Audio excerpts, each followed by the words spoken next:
प्रमुख ठरवत असतात, तर ते भुजबळ साहेबांनासुद्धा योग्य तो मान मिळेल याची मला खात्री आहे. त्याच्याकडे चांगल्या कॅन्डिडेट आहेत. नीलमताईंनी अनेक काळ त्याच्यावर काम केलेलं आहे आणि त्याच्यामुळे आम्हाला ती संधी मिळावी असे आम्हाला वाटतं. शेवटी निर्णय हा सगळ्या महायुतीच्या घटक पक्षांनी एकत्र येऊन घ्यायचा असतो आणि नाचता येईना अंगण वाकडं, तसं ते आपण हरलो तर EVMचा दोष, आपण जिंकलो तर EVM चांगलं, ही भूमिका चुकीची असते. महायुतीतलं राजकारण तापल्याचं आपल्याला पाहायला मिळतंय. नाराजी नाट्य खूप रंगलंय. केसरकर साहेब, कसं पाहता याकडे तुम्ही? आता जवळजवळ ते एपिसोड संपत आलेला आहे. रोज त्याच्यावर बोलण्यात काय अर्थ नाही. हळूहळू सगळं शांत होईल. दर खेपेला ज्यावेळेला मंत्रिमंडळाचा विस्तार होतो त्याला इच्छुकांची संख्या जास्त असते आणि त्याच्यामुळे हे घडत असतं आणि आता सगळं व्यवस्थित स्थिरस्थावर होईल आणि वरिष्ठ नेते असतील ते नाराजांची समजूत काढतील याची मला खात्री आहे. श्रद्धा आणि सबुरी असं तुम्ही काल मीडियासमोरून वारंवार सांगत होतात, मात्र तरी देखील हे नाराजीचं सत्र थांबायला तयार नाही. ताने सावंत तर आता म्हणजे ते तर वैयक्तिक मला संपर्क करून असं सांगताय. त्यानंतर महायुतीत जर बघितलं तर छगन भुजबळ काही वेगळा निर्णय घेऊ शकतात. त्यामुळे महायुती पुढे डोकेदुखी होऊ शकते वाटतं तुम्हाला? नाही बघा, असं आहे की ज्येष्ठ जे मंत्री आहेत त्यांचा मान राखला पाहिजे, ह्याच्याबद्दल काही शंकाच नाही. तो कशा तऱ्हेने राखायचा हे शेवटी त्या त्या पक्षाचे प्रमुख ठरवत असतात, तर ते भुजबळ साहेबांनासुद्धा योग्य तो मान मिळेल याची मला खात्री आहे. हां, पण सर्वात महत्त्वाचा मुद्दा समोर येतोय. नेत्यांचं ठीक आहे, पण आता प्रमुख नेते म्हणजे राज्याचे उपमुख्यमंत्री, राष्ट्रवादी काँग्रेसचे अध्यक्ष Ajit Pawar are not reachable अशी माहिती समोर येते आहे. नाही, काही वेळेला असं असतं की त्यांना काही निर्णय घ्यायचे असतात, त्यावेळेला ते इतरांना भेटू शकत नाही. अनेक वेळेला खाते वाटपाच्या संदर्भातले महत्त्वाचे निर्णय असतात, तर अतिशय नाजूक अशी ही बाब आहे. तर त्याच्यासाठी त्यांना तो वेळ आपण दिला पाहिजे, त्याच्यातून काही अर्थ काढला पाहिजे असं बिलकुल नाही. विधानसभा अध्यक्षपद भाजपाला दिले गेलं. राहुल नार्वेकर त्या पदावर विराजमान झाले. विधान परिषद सभापतीपद शिवसेनेला हवं आहे अशा पद्धतीची अपेक्षा वारंवार कार्यकर्त्यांकडनं असो किंवा तुमच्या आमदारांकडनं व्यक्त केली गेली. त्या पदापासून कुठेतरी लांब जात आहे अशी परिस्थिती ऐकायला मिळते. भाजपलाच पुन्हा सभापती दिलं जाऊ शकतं. यावर तुमची काय भूमिका असणार आहे?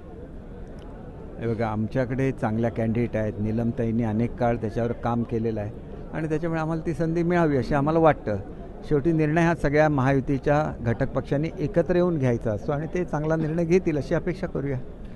राज्याचे माजी मुख्यमंत्री ठाकरे गटाचे पक्षप्रमुख उद्धव ठाकरे आज त्यांच्या आमदारांना मार्गदर्शन करणार. आज ते नागपूरच्या हिवाळी अधिवेशनामध्ये उपस्थिती दर्शवणार आहे. याकडे कसं पाहता तुम्ही?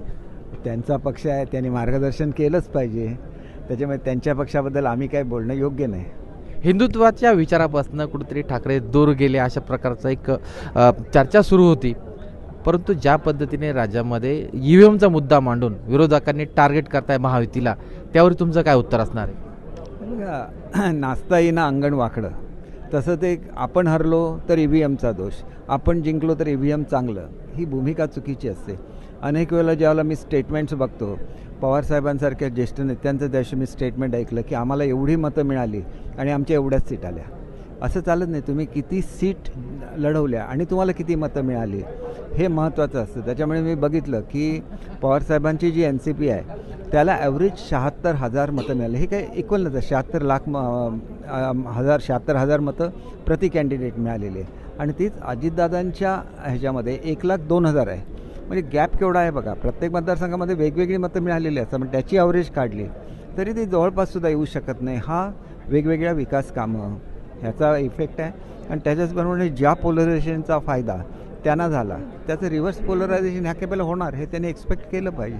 वन इलेक्शन वन नेशनच्या दिशेने पावलं आता केंद्र सरकारने टाकलेली आहे. त्याच्याबद्दल आता निर्णय पण होईल आहे. याकडे कसं पाहता तुम्ही? अतिशय चांगला निर्णय आहे. एकतर खर्चाची बचत होईल आणि दुसरं अत्यंत महत्त्वाचं की ज्याला निवडणुका लागतात त्याला आचारसंहिताच त्या ठिकाणी लागू केली जातात. त्याच्यामुळे विकास कामं 100% थांबतात. ते कुठेतरी थांबेल अशी माझी अपेक्षा आहे. तानाजी सावंतांचा प्रश्न असा आता समोर येत आहे. त्यांनी स्वतःची DP देखील बदलली. फक्त शिवसैनिक अशा पद्धती DP त्यांनी इथं लावलेली. हे बघा, तानाजी सावंत एक चांगले नेते आहेत आणि ते एका विभागाचं प्रतिनिधित्व करतात आणि त्याच्यामुळे माझी खात्री आहे की ज्यावेळेला त्यांची आणि शिंदेसाहेबांची भेट होईल त्याला हे सगळं नॉर्मल होईल. तुम्हाला वाटतं तुमचे जे सेनेचे जे मंत्री होते मागच्या सरकारमध्ये ते नाराजी व्यक्त करतात, त्यांना कुठंतरी शांत करण्यात, त्यांची नाराजी दूर करण्यामध्ये तुमच्या प्रमुख नेते राज्याचे उपमुख्यमंत्री एकनाथ शिंदे यांना त्या पद्धतीने म्हणजे यश येईल? यश येणारच हो. फक्त काय होतं, आत्ताचं मंत्रिमंडळाचं गठन झालेलं आहे, खातेवाटप व्हायचं आहे, ही सगळी प्रक्रिया झाल्यानंतर ते त्यांच्याशी चर्चा करतील आणि त्यांचा रुसवा निश्चितपणे जाईल. कारण एक गोष्ट लक्षात घ्या की शिंदे साहेबांच्या नेतृत्वाखाली ही निवडणूक लढवली गेली, त्या मानाने त्यांचा जो मान ठेवला गेला पाहिजे होता तो ठेवला गेला की नाही, हा सुद्धा एक चर्चेचा विषय होऊ शकतो लोकांच्या दृष्टीने. त्यांनी कुठे नाराजी दाखवली आहे का? ते मोदी साहेबांच्या आणि शहासाहेबांच्या नेतृत्वाखाली ठामपणे काम करतात. आपला नेता जर असं करू शकतो तर आपण का करू शकत नाही? इथं जर आपण म्हणायचं की आम्ही सर्वाधिकार एकनाथ शिंदेंना दिलेले आहेत, मग एकनाथ शिंदे साहेबांनी जे निर्णय घेतले ते सुद्धा आपण हसत हसत मान्य केले पाहिजे, कारण अधिकार आपणच दिला ना साहेबांना. मंत्रिमंडळ विस्तार तर झाला, मात्र खाते वाटप आज होईल अशी अपेक्षा आहे? नाही बघा, हे सगळं जे आहे हे एकतर आपल्याला मुख्यमंत्री किंवा उपमुख्यमंत्री सांगू शकतील. मी साधा प्रवक्ता आहे, मी काय बोलणार याबाबत. धन्यवाद, तुम्ही लेट. थँक्यू. निश्चितच मंत्रिमंडळ विस्तार झाला, मात्र खाते वाटप हे आज होण्याची अपेक्षा ही अपेक्षा त्यांनी व्यक्त केली दीपक केसरकरांनी. मात्र दुसरी एक गोष्ट व्यक्त केली आहे, म्हटलं आहे त्यांनी की सभापती पद देखील आम्हाला जर दिलं ते चांगलेच होईल अशी अपेक्षा दीपक केसरकर यांनी व्यक्त केली. प्रशांत गोडसे, लेट्स मराठी, नागपूर.